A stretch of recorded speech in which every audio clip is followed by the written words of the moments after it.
Bonjour à tous. Alors aujourd'hui on est mardi 5 mars 2024 et je vais vous parler du temps, mais pas du temps, la météo qui est un peu variante en ce moment, mais du temps, notre cher temps qui est si précieux et qui aujourd'hui pour moi est ce qui est la valeur la plus importante, parce que quand on n'a plus le temps de rien, on n'a plus grand-chose en fait, même si notre compte en banque est rempli. Avoir du temps, c'est quand même ce qu'on a de plus précieux. Et puis, les expériences de la vie nous amènent à nous poser ces questions et nous amènent à chambouler. Donc c'est ce que je vis en ce moment, hein. Mes plannings sont un peu chamboulés, comme beaucoup d'entre vous bien évidemment. Et ça nous ramène à effectivement notre rapport au temps. Euh, Ce soir, j'accompagne le groupe de coaching là, que je suis depuis maintenant 3 semaines. Et justement, avant de prendre ce temps avec elle ce soir, je souhaitais, moi, me poser et prendre ce moment d'introspection pour pouvoir justement être à ma juste place et être alignée dans mon accompagnement. Et j'ai souhaité faire cette petite vidéo pour vous partager avec vous justement ce rapport au temps. Et encore une fois, ce n'est que mon point de vue, mais cette petite réflexion m'amène effectivement à réfléchir sur ce sujet. Et puis ce qui m'intéresse, c'est d'avoir votre retour. Vous, votre temps, est-ce qu'il est précieux? Est-ce qu'il est gaspillé? Est-ce qu'il est utile? Est-ce qu'il vous en manque? Quel rapport avez-vous avec le temps? Moi, aujourd'hui, j'ai l'intime conviction que le temps va vite, mais va vite en fonction de ce que l'on fait, forcément. Et la semaine dernière, j'abordais en coaching la loi de Pareto, que beaucoup d'entre vous doivent connaître, la règle des 20-80 qui s'applique dans plein de domaines d'activité. La loi de Pareto, les 20-80, c'est-à-dire qu'aujourd'hui, 20% de ce que l'on fait produit 80% des résultats de ce qu'on attend. Et effectivement, ça s'applique aussi au temps, c'est-à-dire que 20% de notre temps est consacré à 80% des choses importantes dans notre vie. Essayez de le regarder, l'exemple des enfants qui font leurs devoirs est assez intéressant, c'est-à-dire qu'ils passent 20% de leur temps à faire 80% de leurs devoirs, et les 80% du temps qui reste, ils galèrent à faire les 20 derniers pourcents de devoirs.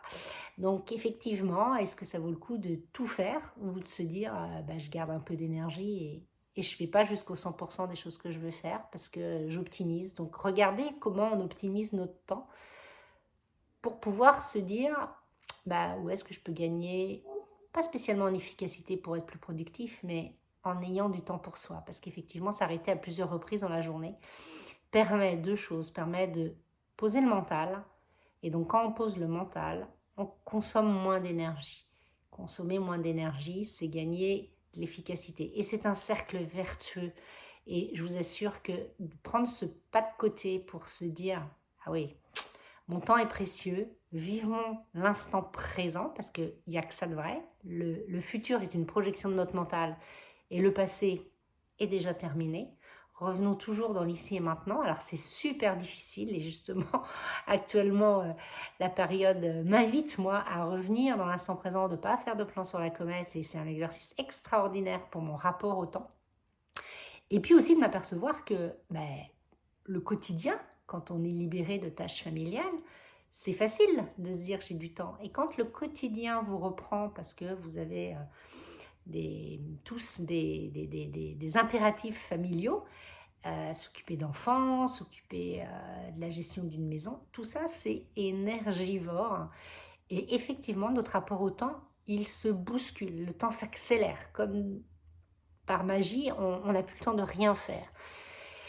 Et là, l'invitation, c'est vraiment de se dire, ok, j'ai plus de temps. Par contre, si je m'impose pas 5 minutes, vous voyez, ça va faire 5 minutes cette petite vidéo, 5 minutes pour me poser et revenir à moi, ici, maintenant, eh bien, personne ne le fera à votre place. Mais vraiment, je vous jure, personne ne le fera. Prenez-le ce temps parce qu'il est capital. Donc, se lever 10 minutes plus tôt, ou couper 5 minutes avant de passer à table ou avant d'aller se coucher. Dans la vie, tout est impermanent. Ce qui est vrai aujourd'hui ne le sera pas demain. Tout ce qui était faux hier peut être vrai aujourd'hui. Les choses bougent à une vitesse phénoménale. Tout est impermanent et ça, je le vérifie quotidiennement. Et ce rapport au temps, lui, par contre, Il n'y a que vous qui l'avez entre vos mains.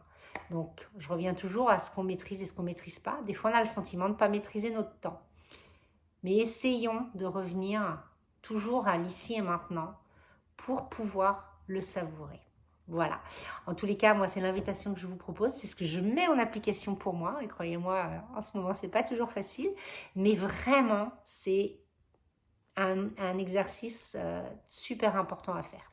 Voilà, je vous souhaite à toutes et tous une bonne soirée. Moi, la soirée va être juste délicieuse avec le groupe que j'attends d'ici une petite heure.